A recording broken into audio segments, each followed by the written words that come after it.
Morning, everyone. I'm Seila Mosquera Bruno, Commissioner for Connecticut Department of Housing, and it's with great pleasure that I'm here today to MC this great announcement, the Housing Growth Bill.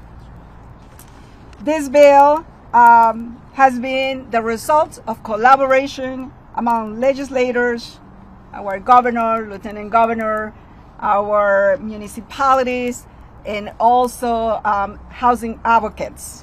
The Housing Growth Bill proposed a wide-ranging set of reforms and programs aimed at increasing housing availability, affordability, and equity across Connecticut. So I'm going to take a minute to ask Majority Leader Jason Rojas to come to the podium. Thank you. I was going to pull up and make a joke about why everybody was here today. I appreciate you all being here, and certainly Senator Duff, my partner in this effort, couldn't be with us today because he's traveling, but certainly I valued his partnership, his leadership, and I think the governor can attest his overall level of aggressiveness on wanting to get a housing bill done. So really appreciate his leadership and his participation, and his staff participating in this. But it's a great day. It's a great day for Connecticut. It's a great day for housing policy here. We know it's been a long road over the last couple of months. There's been acrimony and this and that, but what you see standing behind me is really what matters, right? We have leaders from the local level, from the regional level, certainly from the administration, from the legislature, advocates, all standing here, trying to focus on the end game and focus on the prize, right? And the prize is advancing policy that creates homes for people and for families to live in here in Connecticut. One, to support families and individuals. Two, to grow our economy. Three, to grow our communities and ensure that we can be as economically vibrant as we should be. And housing is at the core of economic vibrancy. And the bill that we have come to agreement on is really going to advance Connecticut and our ability to achieve those goals. So I am grateful for the participation and the leadership exhibited by everybody behind me. And there's Republicans, there's Democrats. And I think that's really what our state needs right now. It's what our people expect of us. They expect us to lead. They expect us to get around the table. They expect us to compromise. And the product that we have before us today is exactly that. And I'm really proud to have been part of this effort and have contributed my voice to this issue, which clearly is near and dear to me. But I just appreciate the support, again, of everybody behind me, and certainly Governor Lamont, who's going to be speaking next, who didn't walk away from the table when perhaps more than enough people wanted us to walk away from the table. We stayed through it. We had hard conversations, and ultimately we compromised, and Connecticut's going to be better off for it. And with that, I want to have the governor of the state of Connecticut come up and offer some remarks.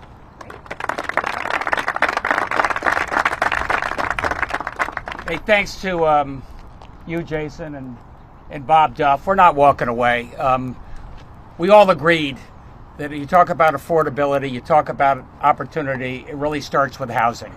And I wanted to make sure that we had a bill that included the people who are standing behind me. These are the mayors and the first selectmen and the folks who are going to implement this and make sure they have a plan that gets more housing into their small towns and big cities.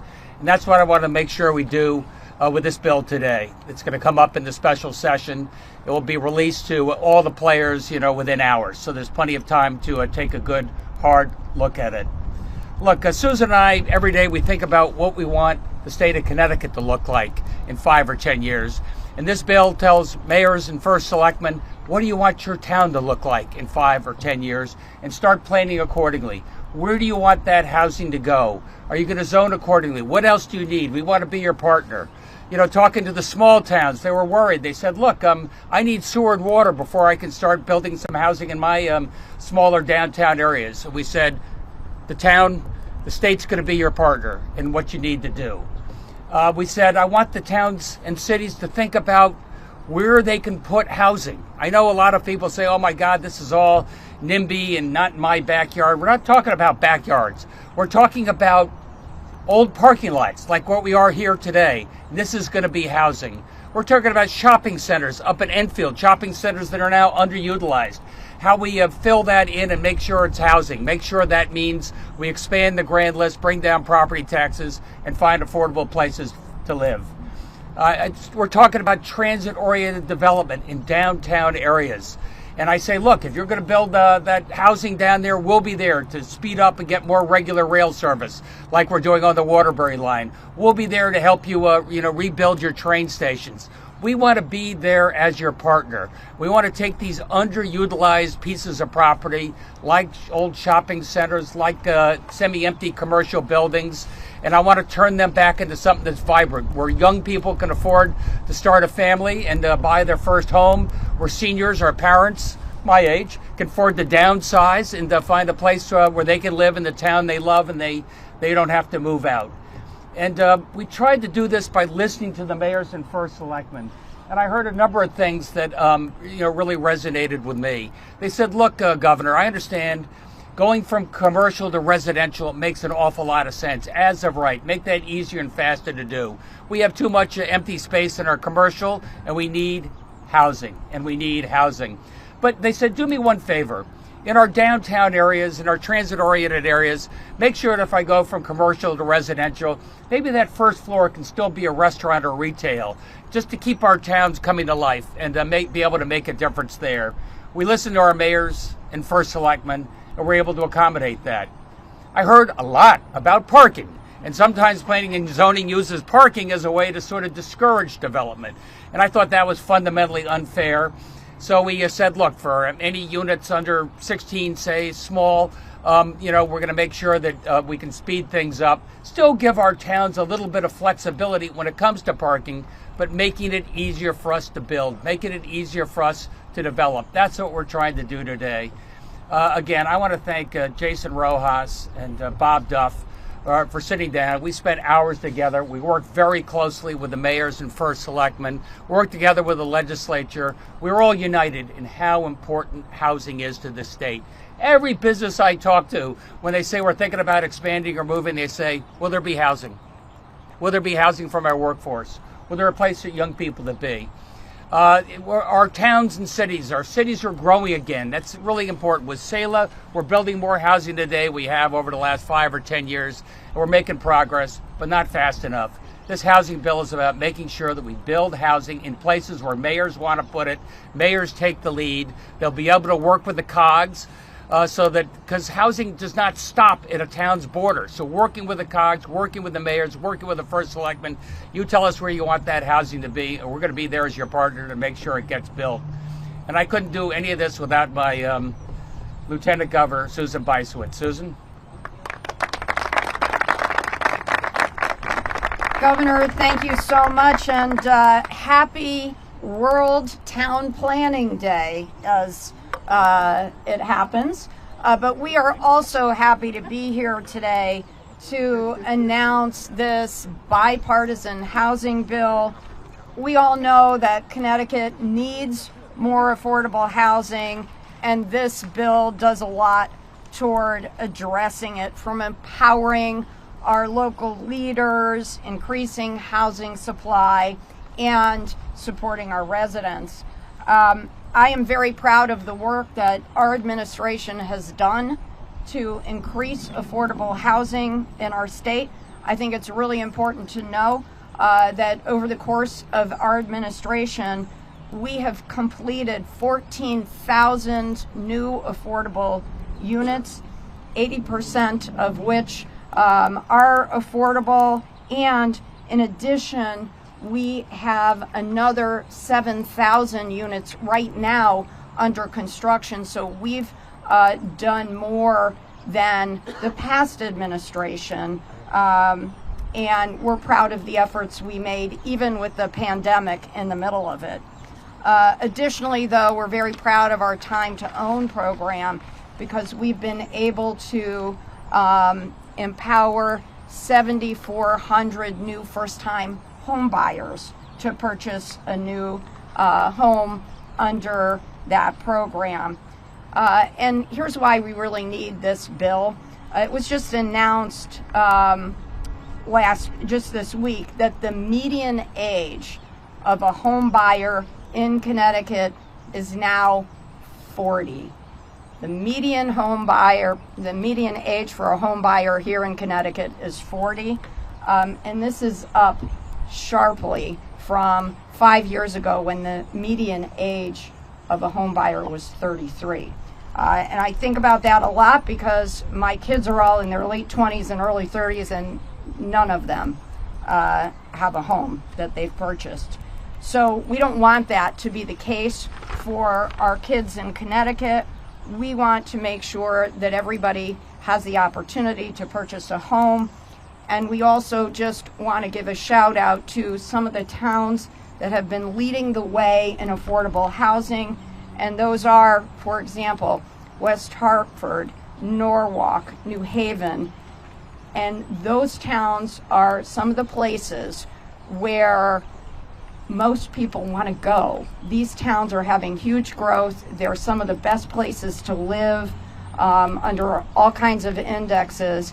And so those towns are role models. The more affordable housing that you provide, the more people want to live in your town or city. So this bill is a great step forward because it's going to give all of our towns and cities the incentive to build the housing that we need. And with that, it's my pleasure to introduce a huge advocate of affordable housing, Representative Eleni Cabro-DeGraw. Thank you to the governor and the lieutenant governor. Thank you to both majority leaders. I stand here sort of as a representative for both of the housing chairs and my wonderful co-chair in the Senate, Senator Rahman. We are very excited that we have finally gotten to this point, and I am certainly grateful for all of the people who are standing here today. But I do want us to focus on the fact that the people who are not standing here today are the people who are counting on us and who have been counting on us for years to finally address this issue. You may have read in the Connecticut Insider this morning the rather lengthy article about the state of homelessness in Connecticut and the fact that we lost over 130 souls last year to homelessness. You may be thinking about the fact that we have single moms with 2 kids working 2 jobs living in homeless shelters. I know I am each and every day. And so it is not just about the folks who are looking to purchase a home. And I believe the first-time home buyer number is actually over the age of 50 now, as opposed to other home buyers being at the average age of 40.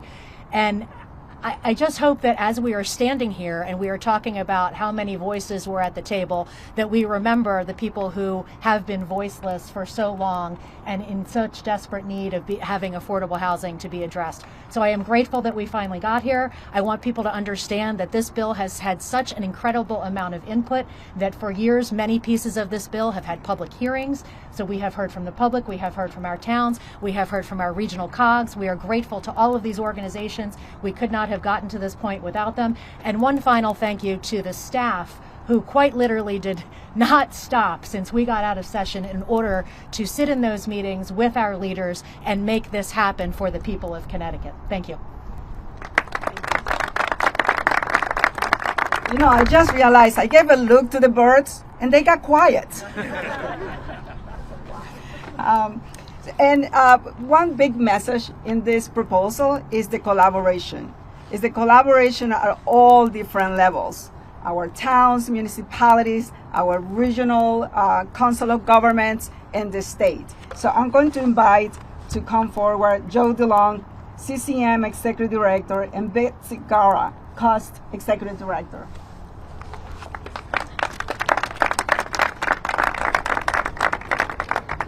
I think Betsy and I's role here today is to call up our municipal officials, both of CCM and Cost, and I believe the most important thing of calling up these municipal officials is for all of you to see the diversity of the people that are here. They're literally from urban, suburban, rural, Democrat, Republican, in every single town and corner of the state. So before we call them up, Betsy, anything you want to add to that? Thank you. We're very pleased to be here today. I want to commend the governor's office, the governor himself and his staff for reaching out to us and making sure that we could come to a more workable, more thoughtful bill that will address some of the housing needs in our communities without imposing some serious burdens on our small towns. So thank you.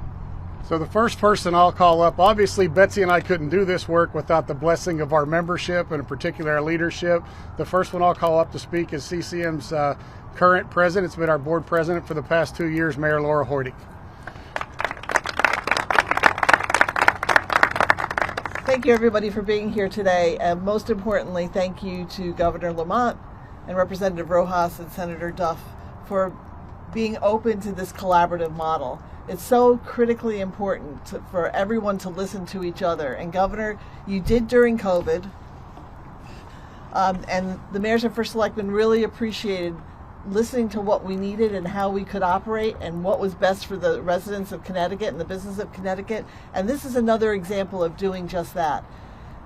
It's not that nobody wants housing that's affordable. It's so critically important to our entire economic system. But sometimes when we're dealing with statutes that are so old and so laborious, we need a little something different. And I know that Jason has felt this way for a long time since we were in the General Assembly together, that it's not working and we've got to figure out a better way. But this time it was a little different. And the regional aspect of it is so critical, and our Council of Governance are a big piece of this. And so I'm really, really happy that we have gotten to this point, and we're working together even better, and I can't wait to see the outcome of this bill. Thank you for being here. Next, we'll bring up the current president of the Council of Small Towns, First Selectman Mike Frieda. Well, thank you very much, and it's a great pleasure to be here.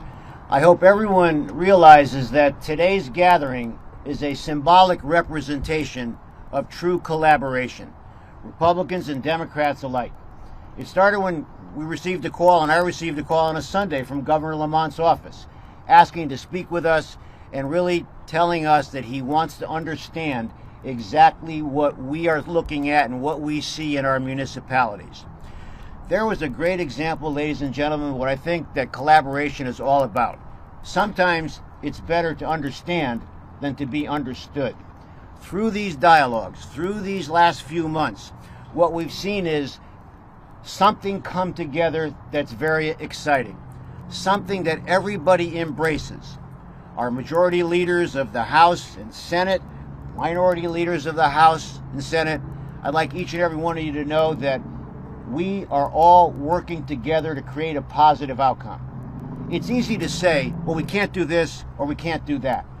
This group, all of us working together, have all agreed that is not an option to say we can't do this, we can't build more housing, we have this problem, we have that problem.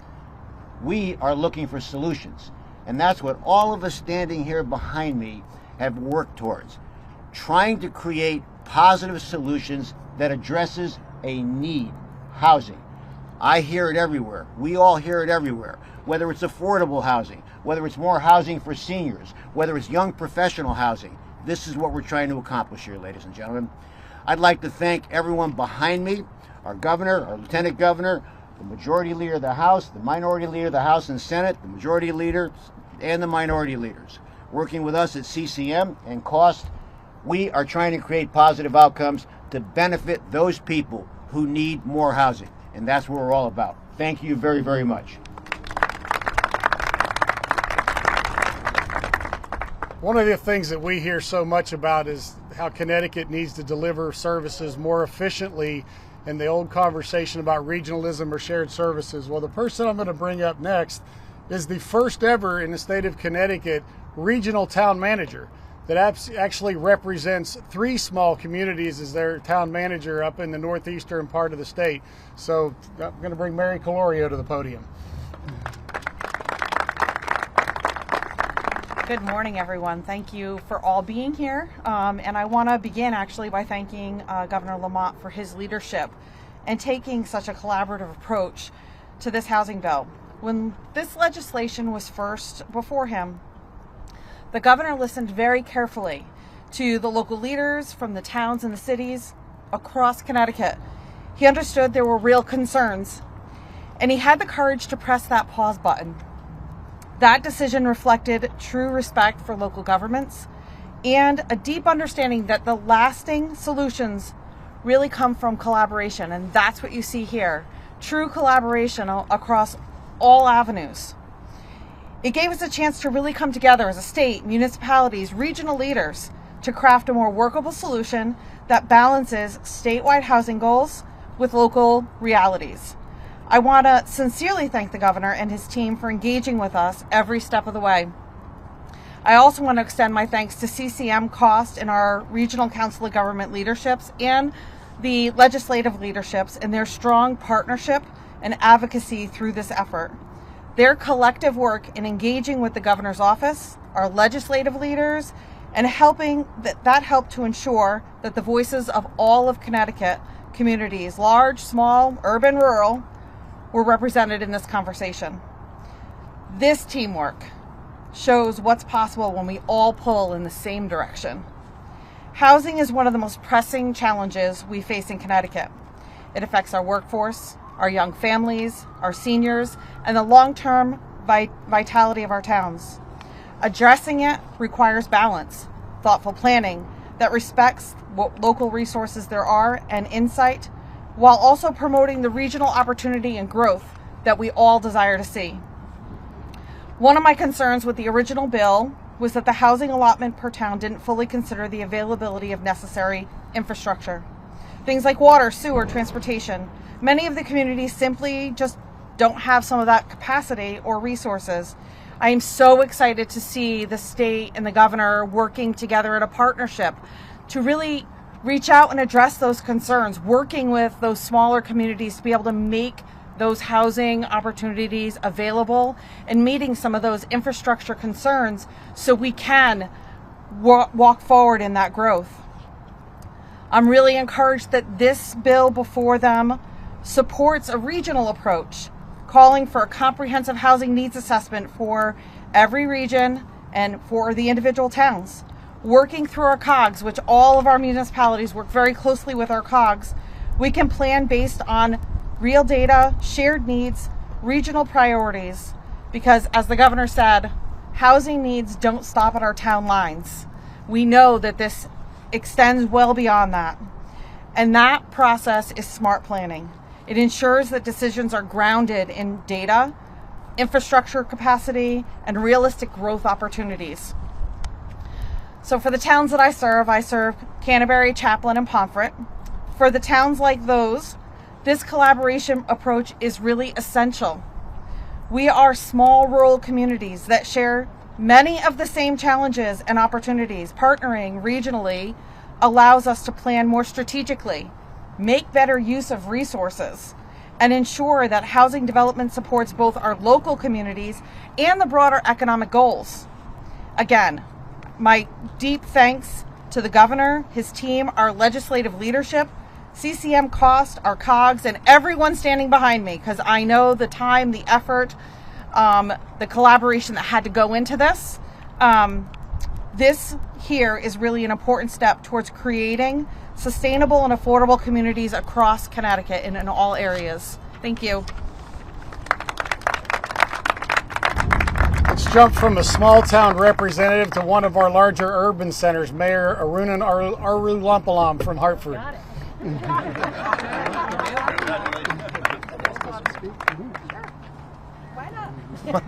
I wasn't planning to share anything. I thought I was arm candy here today.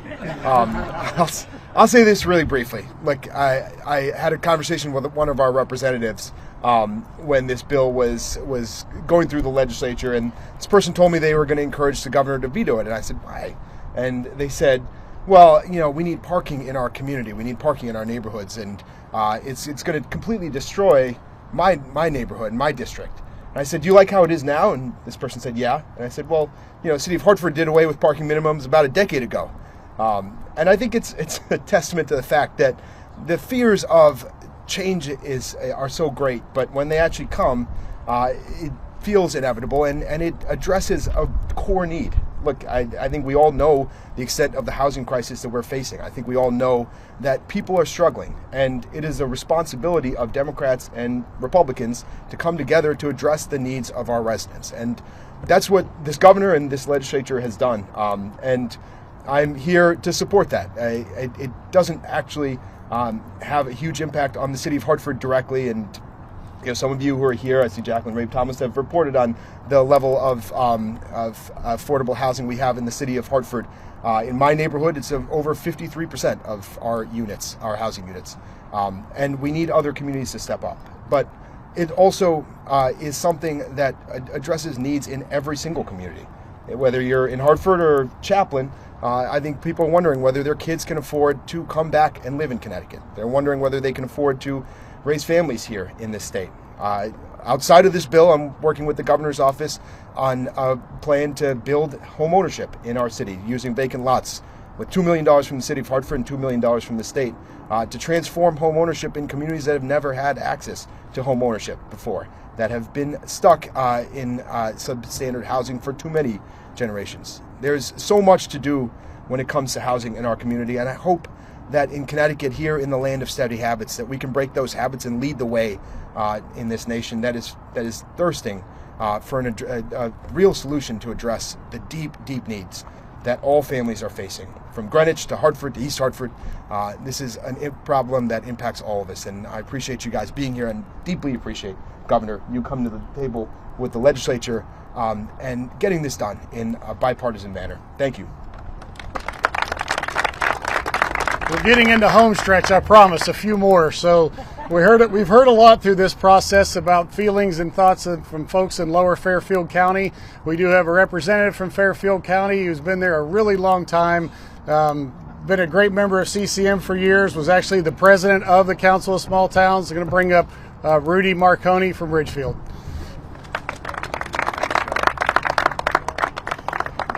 It really hasn't been that long. Okay? Thank you, everyone. Thank you, Governor, Lieutenant Governor, everyone who's spoken today, my colleagues. Lower Fairfield County, one of the wealthiest, if not the wealthiest part of the state, has often been criticized for not doing our share, for not supplying the housing that's necessary to create a diverse community. And I've lived through that. I lived through that in Ridgefield as a kid growing up. My father was an operating engineer, heavy equipment. We had a pickup truck, but we lived a great life. You can't have that today. We have no tradespeople moving into our community. The average cost of a home is $1 million. Think of that, $1 million today. How can a tradesman, how could someone coming out of school afford that? And that's why I'm so happy to be here today to get behind this bill, and hopefully it makes it through the special session, to provide people the opportunity to move into our town, to move into Lower Fairfield County and enjoy what we have to offer, raise a family, and participate in the community. I look at education as a critical component for all of our families. And that's great. Academic education is great, but along with that, you have to have a social education. And that's what our kids are missing in Fairfield County. And they come to me during intern programs and say, Mr. Marconi, we realize that we live in a bubble here. We recognize that the real world is really different. And they can talk that, and I think they see that, but they need to experience to get that complete education, not just academic, but social. And I think this bill is going to provide us the tools as local officials to make that happen. So I want to thank everyone here, Jason and Matt Fulda and Matt Hart, for their work. It's a great day for the state of Connecticut, and I'm thankful to be here. Thank you. One of the great collaborators in our organization from the very beginning on this was our first selectman of Guilford, who was able to not only express concerns that he had with the original bill, but also articulate ways that he thought it could make it better. And that's really helped guide us through this process. And we've got Matt Hoey from Guilford. I think it's afternoon now, right? I want to, on behalf of almost all of my colleagues, I want to thank the governor, his team, and legislative leadership for getting us to this point. In all due respect to my good friend Mike Frieda, sometimes it is better to be heard than hear. In June, I had an opportunity to walk around our beautiful center in Guilford with the governor prior to going to address a group of seniors. And this was in June. I think there was a decision weighing on his mind at the time, but he asked me for my opinion, and he asked for some specifics about what my concerns were. The first one that I mentioned to him was, look at this beautiful downtown Guilford. We don't have any parking. We don't have enough parking for what we do every day. And if that parking provision had gone through, it was going to exacerbate a problem in our town that our community is already looking for a solution. So, yes, it is nice to be heard too, Mike. I think it's been said a couple of times here. We appreciate that our concerns as municipal leaders were addressed, were heard, and the spirit of collaboration that took place over the last couple of months on this is one that we should all be very proud of. We feel that this bill allows for our communities to move forward to create more affordable and middle housing, while also addressing, and this is important, the unique characteristics, challenges, and constraints of our widely varying communities, which also, as Ben mentioned earlier, infrastructure plays such a large part, or lack thereof. So in a community like Guilford, we have done a lot of little things to get ourselves ready to develop additional housing. We have done what I consider to be the foundational work. Inclusionary zoning provision in our rewrite of our zoning code, density bonuses for affordable housing, tax incentives and deferrals for developers. We also have an affordable home ownership tax rebate program. And we have donated land to affordable housing developers. But we still haven't been able to move the needle significantly. So I think this initiative, this bill, will help spur us on to further success through the kind of collaboration that has been represented today. Thank you. The goal is to bring up enough speakers that you'll be worn out and won't have any questions. So, got two more, Governor? Give me two more. We're going to bring up the dean of the group that's here today, someone who's been holding office for a whole lot of years. Rudy said not that long. This guy's been in office a really long time. I think maybe before I was born. I'm not sure, but Mayor Mark Loretti of Shelton. Joe, thank you, and good afternoon, everyone. You know, some of the speakers prior to me said they were going to be brief. I'm going to be brief. And I'm going to be brief because I concur with just about everything that was said here today. You know, if you're a local elected official, as I am, you're breathing a sigh of relief. And also, was also expressed today, many thanks to Governor Lamont. I also concur with that because, you know, it's not easy to stand up in the face of the state and veto something. But more importantly, once you do that, you stay the course and take it to the next level. We have a saleable product in this new affordable housing bill. Thank you.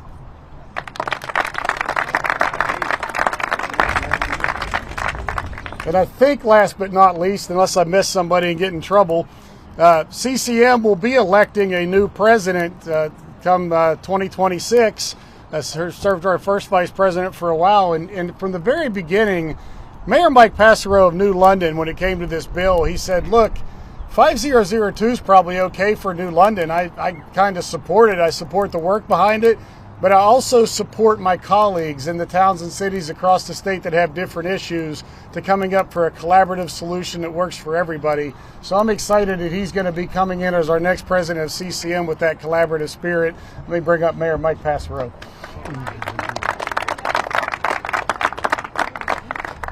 Thank you, Joe. Thanks for the warning that I was speaking. And it's nice to go last when everybody has said everything. But on behalf of the City of New London, we've been growing, we've been building housing, we've been trying to accommodate the amazing growth of the economy in southeastern Connecticut.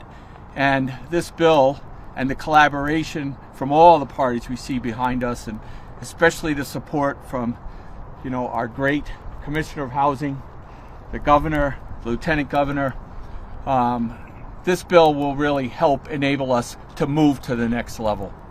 And we appreciate, I appreciate all the work that I witnessed between our partners in the COGS, our partner with COST, and all the great leaders that make up CCM.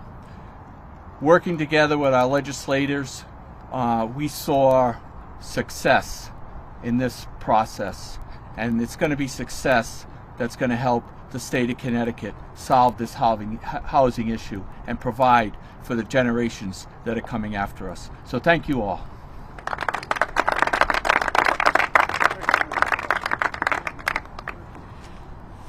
So as you have heard, collaboration, partnerships is what it's all about. So we'll open it up for questions, or no questions. Just kidding. I have a question for Mayor Freedom. I think everyone agrees that we need more housing, but there was a lot of pushback to this bill, right? A lot of cities and towns were concerned about numbers and being told what to do. What has changed? I mean, I'm sure this is a lengthy bill, but in your mind, what is the compromise that's embracing or attracting more people on board with this bill? I think, Susan, it's a couple of different things.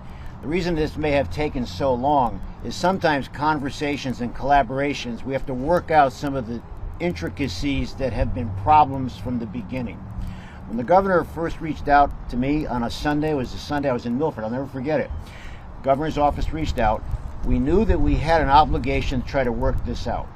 We got the two council of governments, Matt Hart, Matt Fulda, who really worked hard to put together a lot of different components that we were going to present to the legislative body. Jason was part of this, so we had Jason and we presented to him also. In the beginning, there were some impediments. There were some things that had to be worked out. As my friend Matt Hoy said, whether it's lack of sewers or infrastructure, these are the things that took a long time for us to iron out. Is it a perfect bill? It may not be, but it's as close as it can get to have everybody get on board. Because like I said earlier here, we have to create housing. Failure is not an option. And during this process, I don't know of anybody that said, of my colleagues, we're not going to do this. We can't do that. We had to try to find a way. And it took some time. It took effort. It took listening. It took the collaboration that we talked about. Are there going to be some things that are going to be a problem? Potentially. If we have a town that has no sewers at all, that's something that has to be worked out. So I think that what I'm saying is this.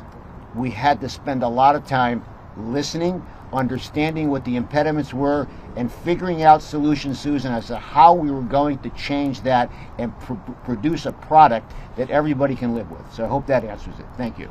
Jason, are you satisfied with this as a capstone on the house? Sorry, was you? Yeah. Go ahead. I'm listening to the MC Yeah. here. So, you have a question for Jason? Yes. Sounds like it. Yeah, ahead. absolutely. I'm happy to take it. Yeah. Do you think this bill is as strong as the one you passed over the session? No, I mean, I think when you have a veto and you go into negotiations, I don't think anybody should expect that the bill is going to be as strong or stronger. There was compromise that had to be made. It's not a painfully incremental bill, right, as I'm used to saying. It really reflects a lot of progress, and it gives us the ability to really move forward. And I'm less concerned about how we got here, and I'm more focused on the road ahead. The numbers softened a bit. I mean, what do you think? I mean, I know that's very simplistic, and I know that you fought hard for this, and you're hoping that it pays off. But were the numbers softened? Because that's the thing that a lot of the cities and towns, they didn't want this number by a certain date, you have to do this, but it takes into consideration sewer and other things. What softened? Yeah. Well, there's still going to be numbers, right? We're going to do a new housing assessment, needs assessment. Our regions are going to do it, and then we're going to make determinations about how they should be allocated to our towns, and then our towns are going to respond and tell us exactly what is the number that makes sense based on local conditions and their local knowledge. So there's still going to be numbers out there. I think that was largely a distraction in the debate. The concern is fair to be expressed. I don't think it actually it needed to be as concerning as it was. And at the end of the day, the end result is going to be the same. We're going to have a better understanding, better information, better data that's going to inform planning processes at the local level so we can arrive at the outcomes that I think we all want to see. Do you expect to go back in the session next year and try again on some of the more aggressive measures that you wanted to see passed? I want to get past next Wednesday, and then we can have a conversation about the next session. Listen, this isn't the end of the road for housing policy in Connecticut, right? That doesn't mean we need to go back to controversial things or things that people deem to be controversial. There's still going to be more work to be done. We addressed in this bill residential parking requirements. There's still the question of commercial, right? And we're standing on a place that's almost 30 acres of really underutilized surface parking and in front of a commercial building that's going to be converted to housing. And I think that's why we're here today. This is an example of, I think, work that still needs to be done because this isn't unique to East Hartford. There are towns across the state of Connecticut that have underutilized surface parking lots that really could be revitalized and reused for something far more effective and efficient. Some of the criticism that some of the cities and towns said it was too cookie cutter, right? They felt that they were being kind of cast into a bigger net. Has that changed, that there's more attention now to specific situations within the cities and towns? Yeah, I mean, I think the involvement of our councils of governments in this process, their governing bodies are made up by the chief elected officials of the regions that they represent. Having them at the table is something I deeply appreciate. I've always been a champion for COGS. Here is one more way that we should be leveraging the expertise and the knowledge that we have so that they can provide the capacity to our smaller towns and cities that don't have the staffing capacity to actually address a lot of the questions that have to be addressed so that we can actually result in housing getting built. So do you want to go further on this? Let's have one at a time. So I'm going to finish that question and then Jackie, you can ask. Commissioner was a teacher once, though. Yes, I was. First grade. I don't know who was. Go ahead, finish. I think it's. Jackie? You've been here before, first selectmen, chief elected officials promising to step up and then not happening. Why is this bill different than all other bills, or announcements different than all other announcements? I disagree with your assumption. I think we're building a lot of housing. I want these guys with us on board, giving them the incentives they need to step up, giving people in the local communities a sense that this is where their town's going to be in 5 and 10 years. And that includes housing. That includes affordable housing, a diversity of housing, a workforce housing.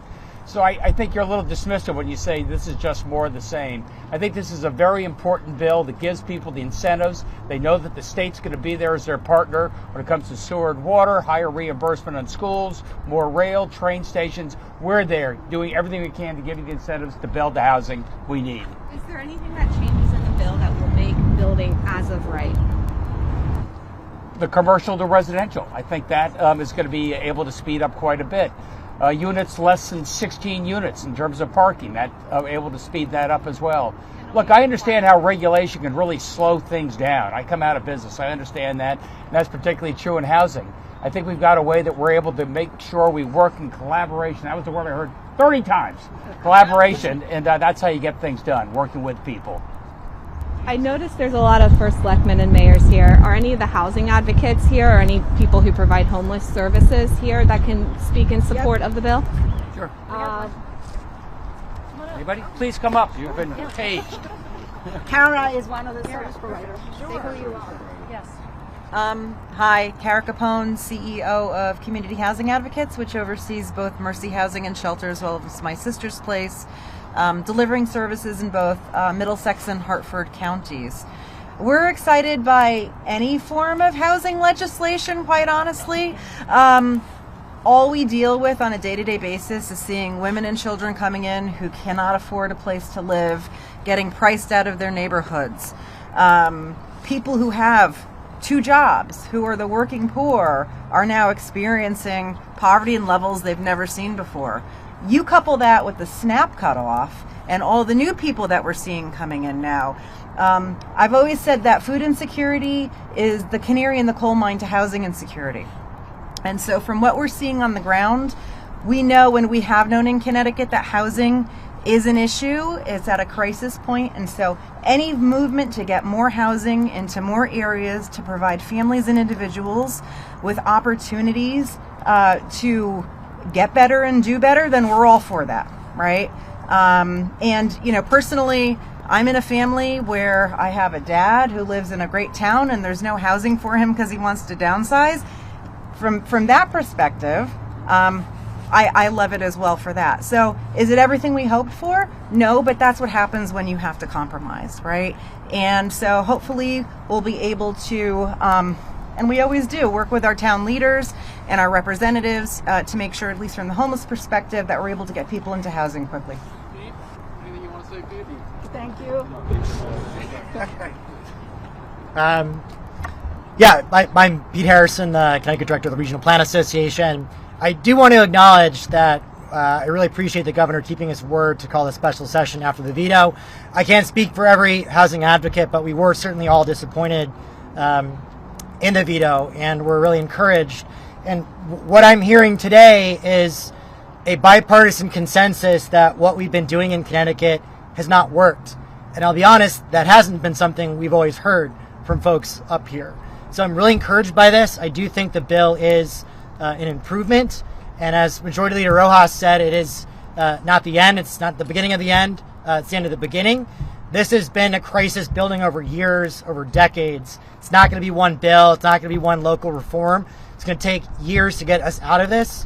So certainly from the housing perspective, the advocate perspective, we're really encouraged. We want to see this get passed on Wednesday, but we have to get back to work at the local level, the regional level, and the state level.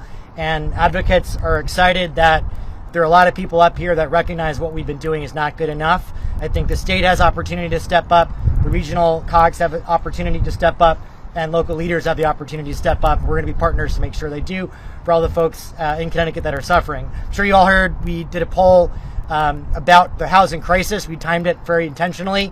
90% of people in Connecticut do not think we're doing enough on affordable housing. The majority of people in our local communities don't think our local communities are doing enough. So there is a real hunger from folks in Connecticut on a day-to-day level, whether you're a renter or a buyer or prospective buyer. So we are encouraged that this is a good step, but it is just one step, and we have a lot of ways to go, but this is a really good start, so we want to see this get passed. Mayor Marconi, can you, who did you call? Mayor Marconi. Marconi. She's gonna. Can you repeat it, please? Social education of Yes. the children in your, as you said, wealthy school district as one of the benefits. Can you expand on what you mean by that? Sure. What I meant was when I went through our school system, I could be sitting next to someone whose dad was a carpenter or mom worked in a bank or trades. And today you don't have that. We lost that component, that socioeconomic diversity that really made our town what it is today. And that wave that came through of increased housing and demand and the shortage of land and therefore jacking the prices of everything forced people out and didn't allow others to come in. Young people, old people couldn't stay there, young people couldn't move in, and the lower rung of the ladder relative to that socioeconomics disappeared. And that's the education that we all need to prepare our children for, because the real world is different. It is made up of all of us from all walks of life, and that's what we need to prepare our children for. So it's not just an academic, but it's a social education that allows them to be successful in their future. This isn't going to be easy, by the way. Hopefully, as Representative Rojas said, next Wednesday is positive and it's a step forward. But the work is going to fall on, for example, the West COG Executive Director, Francis Pickering, to pull us all together. And we are all different. We're 169 municipalities. We've been criticized because we're all silos, but we have our own identity, and we want to maintain that. To take this on and to actually make something happen, as Pete just mentioned, he's going to keep the pressure on us to be sure we get it done. And it's going to be hard. We have NIMBYs. We have people that feel they work very hard to get where they're at. Why should they have to have something possibly devalue their home if it's built next door? None of that is true, but it's a conception that people have. So we have to educate those people in our towns. As Pete said, they all recognize that we need to do more affordability, but when it comes to it, they say, do it over there, right? Well, we can't do that anymore. And this bill is going to help us take that step and have people face the reality of the housing needs in the state of Connecticut. And we all have to share in that equally. Thank you. So what is Ridgefield going to do to share that burden? When is Ridgefield? We're working on a TOD right now. We passed it, we've done the zoning, it's in the final stages, and we're looking at developing that whole area because I think our rail stations represent a tremendous opportunity for mixed housing, mixed use, commercial, retail, upper level, lower level, middle income. On the branch line in Danbury, I'd like to see that someday become an hourly train back and forth from Norwalk to Danbury, taking advantage of Norwalk Community College, taking advantage of Western Connecticut State University. Providing all of that transportation helps alleviate the traffic on the roads too.